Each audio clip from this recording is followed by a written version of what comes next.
This Marquee Dragon video is sponsored by Shattered Crystal, game codes, and items. Hello, I'm Marquee Dragon, also known as Marcus Eikenberry in real life. And today I got John Gibson with me, and John is going to show us Red Orchestra. And it's not the original Red Orchestra, it's now it's the second version, right? Right, Heroes of Stalingrad, the sequel. So, John, what is your title here at the company? Okay, like he said, I'm John Gibson. I'm the president of Tripwire Interactive. President? Yes. So we're talking to the top. The boss man, yes. The boss man. Woohoo! Okay. So, can you, for those who have not seen Red Orchestra before or played it, can you briefly tell me what it is? Sure. So, Red Orchestra is a realistic first-person shooter that is set on the Eastern Front of World War II. It focuses on the battles between the Germans and the Russians. Particularly for Heroes of Stalingrad, we're focusing on the actual Battle of Stalingrad. So the whole game takes place during the Battle of Stalingrad. Cool. The Red Orchestra has traditionally been very multiplayer focused. There's a lot of multiplayer in the new game as well as some single player.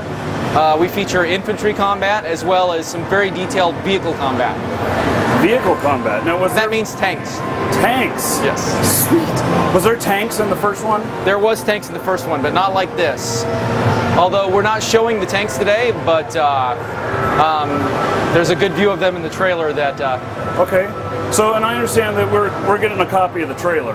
Correct. And so what we'll do is, in fact, right now, I'll put up a link right there, and you can click on that. It'll pause this current video, and you can go watch the trailer, and then come back to this one. And so, let's see something in the game. Okay, great. I'll fire it up. So I'm going to show you some of the multiplayer gameplay for Heroes of Stalingrad. I'm going to be playing against AI. First game type I'm going to show you is called Territory. Territory is an expanded version of the game type that was featured in the original Red Orchestra. The level that I'm going to show you is a remake of one of the most popular Red Orchestra Ostfront maps. The original map was called Danzig. It's a close quarters infantry combat map. We've now set this in an apartment area around Stalingrad. So I'm going to play the game and show you some of the cool new features of the game.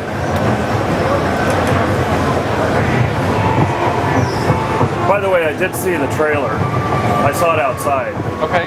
And I loved the body parts blown apart. It looks bloody. Yeah, we don't want to overdo the gore, but we really do want to have a realistic representation of the brutality of war.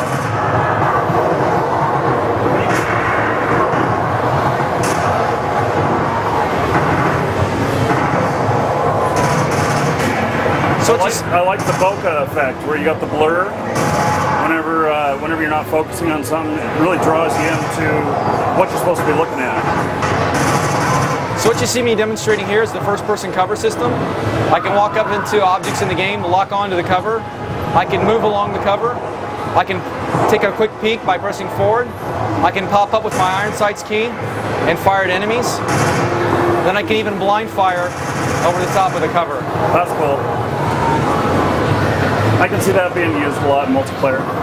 Oh, they're all coming.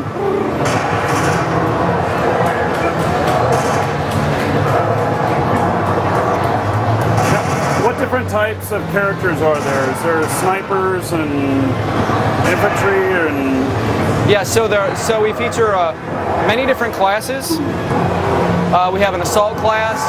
They get the submachine gun, elite assault. They get access to some special battle rifles, riflemen, elite riflemen, semi-automatic rifles, machine gunner, marksman, squad leader, and commander. So, and marksman, that would be the sharpshooter. Sniper. Correct. Yeah, that's what I like to play. I like to sit and hide, and well, that's how I usually end up. Yeah. But yeah, that's my style. So one of the things we like to point out here, you see when the German soldiers are running, you'll notice that they're carrying their weapon in one hand. But if you see the Russian soldiers running, let's see if I can find one. If you see a Russian soldier running, they carry their weapon in two hands. This is actually how the real soldiers were trained to carry their weapons. Oh, okay. So we've added this to the game not just as a visual aspect, but as a gameplay element. Because if you see a soldier running in the distance carrying their weapon in one hand, you know it's a German. So if you're a Russian, you shoot them. Okay.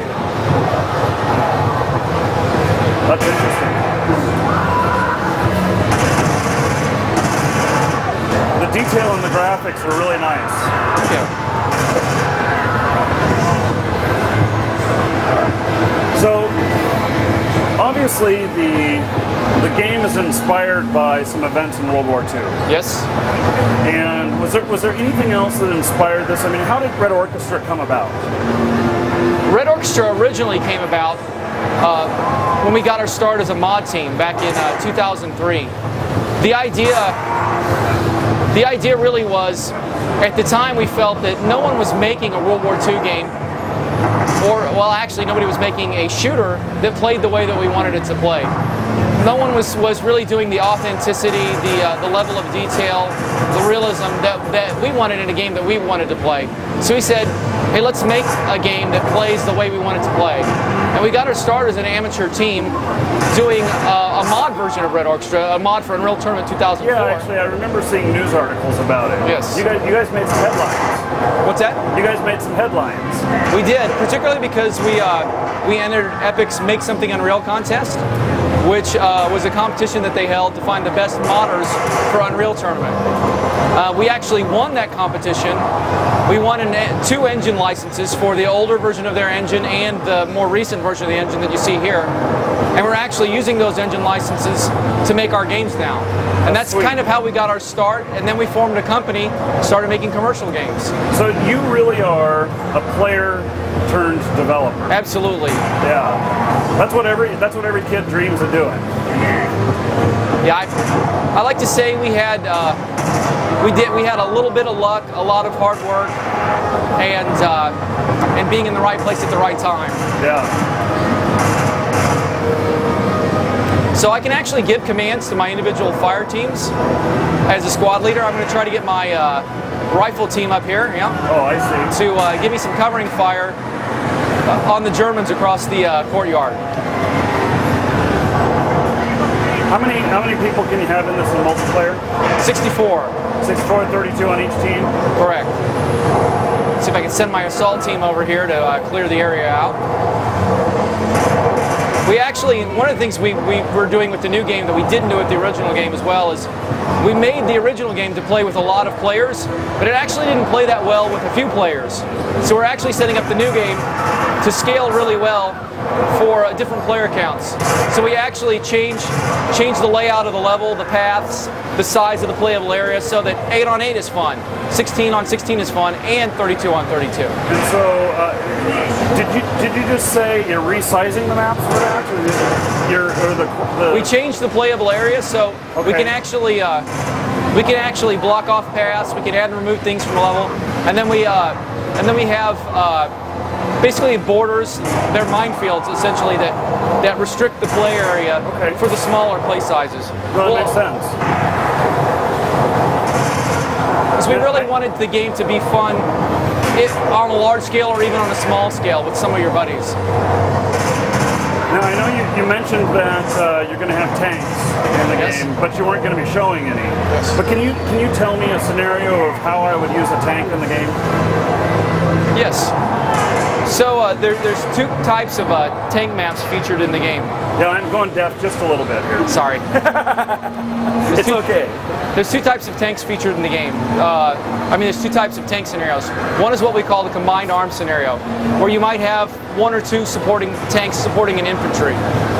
In those scenarios, usually it's going to be like an urban environment, because we want to put the tanks in their element where they would be vulnerable to infantry.